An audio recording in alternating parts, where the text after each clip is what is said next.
శతమానం భవతి.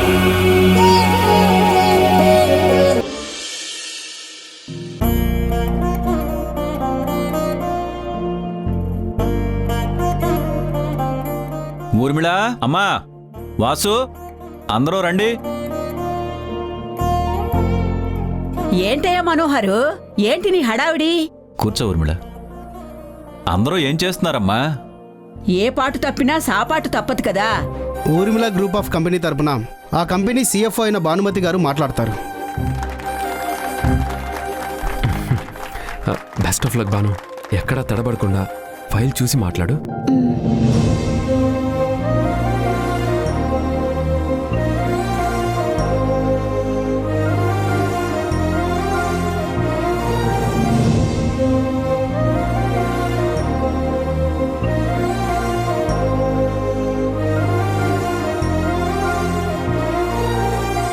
అందరికీ నమస్కారం. సక్సెస్ గురించి ముందు ఒక మాట చెప్పి తర్వాత మేమేం చేస్తామో చెప్తాము.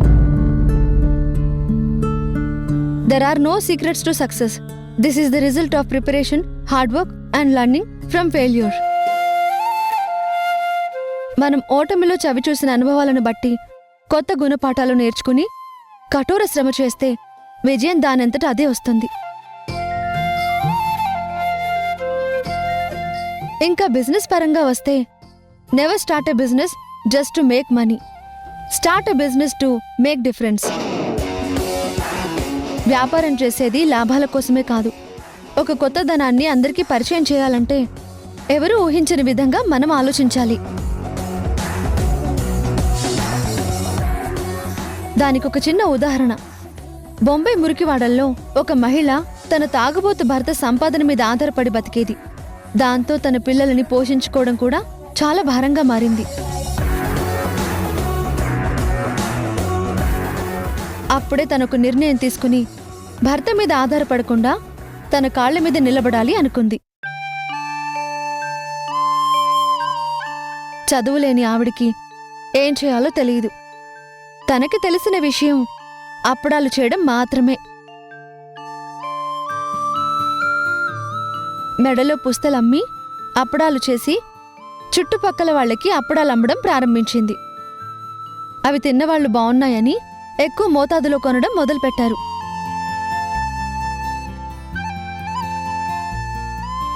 అలా స్టార్ట్ అయిన కుటీర పరిశ్రమను తను పెంచడం కోసం తనలా కష్టాలు పడుతున్న మహిళలని చేరదీసి ఉపాధి కల్పించింది. దాంతో అతిపెద్ద వ్యాపార పరిశ్రమగా మారింది. ఇప్పుడు ఆ అప్పడాలు ప్రపంచం మొత్తం దొరుకుతున్నాయి.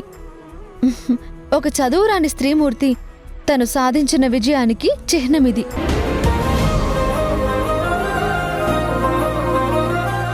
అలాగే మేము కూడా స్త్రీలో ఉన్న ఆ టాలెంట్ ఏంటో తెలుసుకుంటాము. వాళ్ళు ఏం చేయగలరో ముందు మేము చూసి అదే తనకి ఉపాధిగా మారుస్తాము.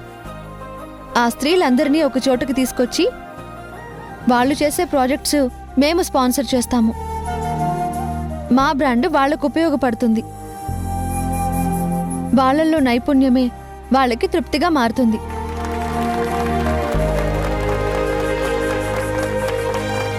దీనికి సంబంధించి ఒక ప్రణాళిక ఉంది. దానికి ఎంత ఖర్చు అవుతుందో బడ్జెట్ కూడా ప్రిపేర్ చేశాం.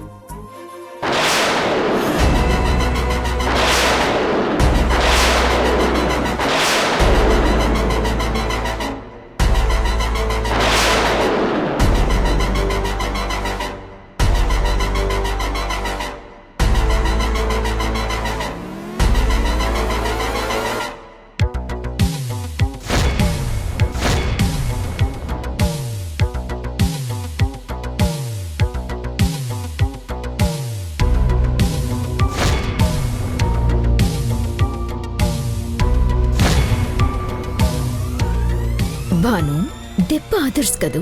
అక్కడ మీ అన్నయ్య ఫోటోలు చూసి నీ నోట్లోంచి ఒక్క మాట కూడా బయటికి రాదు.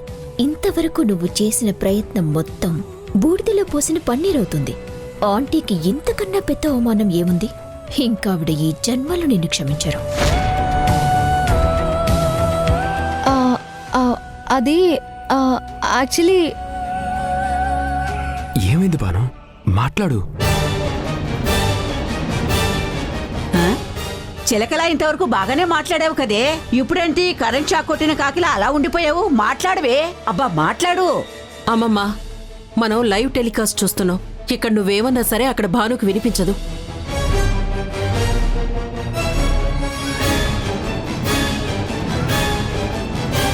మాట్లాడండి భానుమతి గారు, ఎందుకలా ఆగిపోయారు?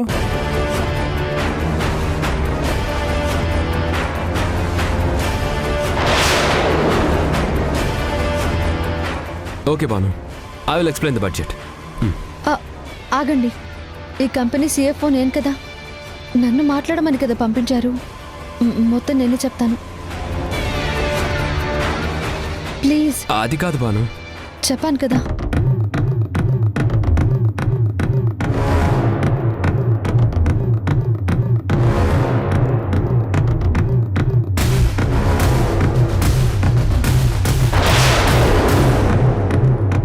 ఈ ప్రాజెక్టు కోసం మేము ఒక 30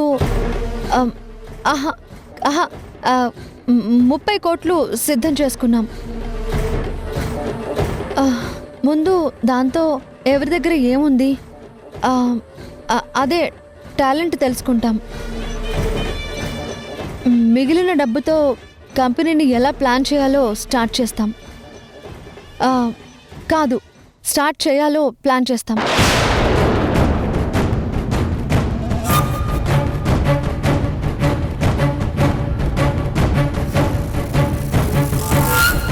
ఏంటి భానుమతి గారు, చూసి చెప్తున్నారా లేక ఊహించుకొని చెప్తున్నారా? మీకు చేత కాకపోతే ఇంకెవరికైనా అప్పగించాలి, అంతేగాని ఏంటి న్యూసెన్స్?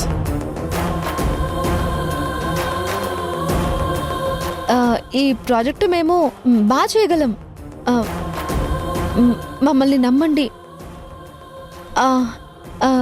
రిపోర్ట్లో కొన్ని మిస్టేక్స్ వచ్చాయి, అందుకే కన్ఫ్యూజ్ అయ్యాను. అందుకేనండి ఇలాంటి దగ్గర ప్రజెంటేషన్ చేసే ముందు ప్రిపేర్ అయ్యి రావాలి. స్టేజ్ ఎక్కి డైరెక్ట్గా చెప్పేద్దాం అనుకుంటే ఇదిగో ఇలాగే ఉంటుంది.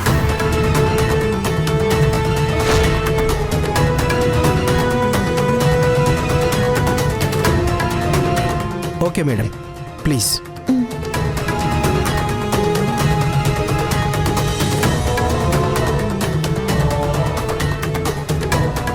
Sorry for the disturbance.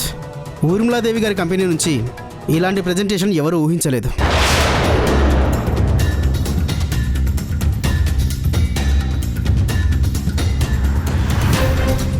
అందుకే ఇంకో మీటింగ్ అయ్యాకే ఈ ప్రాజెక్ట్ ఎవరికి ఇచ్చేది చెప్తామని జడ్జెస్ చెప్పారు.